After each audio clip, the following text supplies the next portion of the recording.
जय श्री राम दोस्तों, वंदे मातरम, जय हिंद। दोस्तों, जिम खाना एक ऐसा स्थान है जिसका नाम शायद कई लोगों ने सुना है, लेकिन कई लोग उसके बारे में बहुत कुछ जानते नहीं है। पहली बात तो बता दूं कि ये प्रधानमंत्री आवास से बिल्कुल सटा हुआ है और जहां इंदिरा गांधी की हत्या हुई थी उस बंगले के बिल्कुल सामने बंगला स्थित है, यानी कि बिल्कुल निकट है प्रधानमंत्री निवास के। और दुनिया की सबसे महंगी जगहों में से एक पॉश एरिया के अंदर ये स्थित है और छोटी मोटी जगह नहीं है। 27 एकड़ जमीन पे फैला हुआ है। अब इसकी स्थापना 1913 में अंग्रेजों ने की थी ताकि उनके जो अधिकारी है वहां पे अय्याशी कर सके, अपने मतलब दुख विलाप को वो खत्म करके एंजॉय करे लाइफ को, और अलग अलग लोगों से विभिन्न तरह के गलत गलत संबंध वो बना लें। इसलिए इसकी स्थापना की गई थी 1913 में। तो दोस्तों, अचानक से क्या हुआ, ऐसी क्या बात हो गई कि सरकार ने एक नोटिस दे दिया और उस नोटिस के बाद इस जिम खाने को हटाने की बात की जा रही है। और इसके विरोध में वो महिला नेत्री जिसको भाजपा ने मुख्यमंत्री के रूप में प्रोजेक्ट किया था पहले, किरण बेदी, वो भी इसके खिलाफ खड़ी हो गई है। यानी कि इतनी बुरी क्या स्थिति है और क्या कारण है, हमको ये सोचना पड़ेगा दोस्तों। तो दोस्तों, आरोप है कि यहाँ पर सुप्रीम कोर्ट और हायर कोर्ट जितने भी हैं उन सबके डिसीजन यहाँ लिखे जाते हैं। ब्यूरोक्रेसी में कहाँ पे क्या सेटिंग करनी है, किस तरह से काम करना है, ये भी आरोप है कि ये यहाँ पे तय होता है। बड़े बड़े उद्योगपति कहाँ पे उद्योग लगाएंगे, किस राज्य में किस तरह के प्रोजेक्ट को चलाएंगे, ये भी यहाँ पे डिसाइड होता है। यानी कि सारे देश को, एक राष्ट्र को एक देश के रूप में, यानी भारत नाम के राष्ट्र को इंडिया नाम के एक देश या नेशन बनाने के प्रोसेस में, कंट्री बनाने के प्रोसेस में यहाँ झोंका जा रहा है। और दोस्तों, ऐसा कहा जाता है कि कुछ पार्टी सरकार से बाहर जरूर हो गई, लेकिन उसकी सरकार अभी भी बनी हुई है, क्योंकि देश के जो निर्णय है, प्रमुख निर्णय है, ब्यूरोक्रेसी के निर्णय या बड़े बड़े इंडस्ट्रीज के निर्णय, जो भी जुडिशरी के निर्णय है वो वहां से तय होते हैं और वो पार्टी तय करती है जो भी सत्ता में नहीं है। इस तरह का आरोप भी इस जगह पे लगता आ रहा है दोस्तों। तो सालों से यहाँ पर ये सारी धांधली, ये सारी मक्कारी, सारा देश को बर्बाद करने की, जो एक राष्ट्र को एक देश नहीं बनने देना और देश को बर्बाद करने की जो षड्यंत्र है, ऐसे आरोप हैं कि यहाँ से ये सब चीजें संचालित हो रही थी। और 2014 में जब एक बहुमत के साथ भारतीय जनता पार्टी सत्ता में आई तो भारतीय जनता पार्टी के कुछ नेताओं ने इसकी मेंबरशिप का प्रयास किया, लेकिन उनको मेंबरशिप नहीं दी गई दोस्तों। अब आपको बता दूं कि यहाँ की मेंबरशिप कितनी है दोस्तों। यहाँ की सदस्यता शुल्क है 30 लाख रुपए, मात्र 30 लाख रुपए का सदस्यता शुल्क है।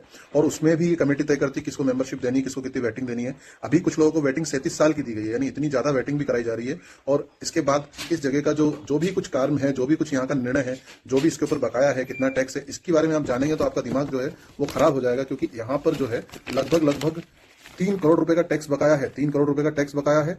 और इसके बाद यहाँ के ऊपर 1,000 रुपए वार्षिक जो है यहाँ पे मतलब सरकार इतनी महंगी जमीन का किराया सिर्फ 1,000 रुपए साल लेती है, और ये अपने सदस्य से 30 लाख रुपए की सदस्यता शुल्क ले रहे हैं।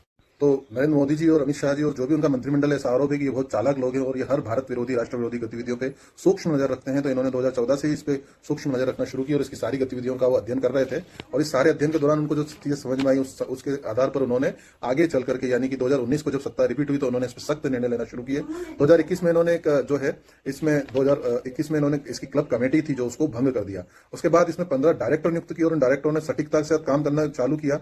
और इसके बाद जो है यहाँ का ऑडिट भी कराया गया और इस ऑडिट के बाद बहुत सारी चीजें सामने आई, जो चीजें इस देश को, इस संस्था से, इस क्लब से क्या नुकसान हो रहा है उसको ध्यान में आती जा रही थी। इसके बाद इस क्लब की जो कमेटी थी, इसमें ग्रीन कार्ड स्कीम चलती थी, उसको इस कमेटी ने भंग कर दिया और अलग अलग प्रकार के बहुत सारे पथ्य निषेध इस पर लागू किए।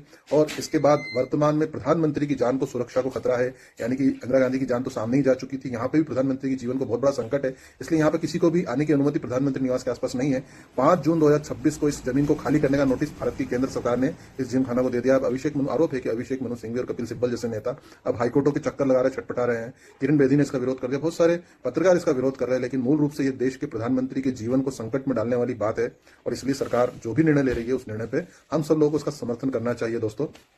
तो कुल मिलाकर के ये इतनी महंगी और पॉश एरिया है, और इस पॉश एरिया ने किस प्रकार से भारत को बर्बाद करने के लिए किस किस तरह के षड्यंत्र किए हैं, ये सब चीजें हमें डिसाइड करनी, हमें देखनी है। और दोस्तों, सबसे बड़ी बात यह है कि हमको निर्णय करना है कि ये जो पूरी जगह है, इस जगह में लुटियंस जोन या जिम खाना क्लब जो होता है वो रहेगा या इसे नष्ट कर दिया जाना चाहिए। ये आपको और मुझे और इस देश के करोड़ों भारतवासियों को सोचना है दोस्तों।